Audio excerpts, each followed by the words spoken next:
Rideshare company Uber. They say a hacker shared evidence that they breached the company's computer systems. Uber has been hacked. The rideshare company confirmed. After hackers broke into their systems, we're also learning some customer data. Remember when Uber got hacked in 2022? Experience the Uber hack simulation on the CWL Infinity APT Labs. It was a chain of simple mistakes. This is the actual attack flow. We rebuilt it step by step.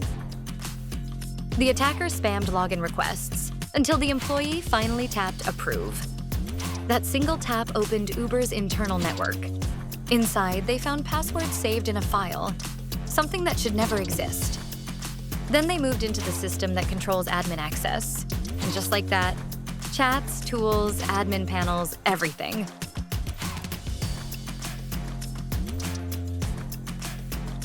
So we rebuilt the entire Uber attack inside a safe lab.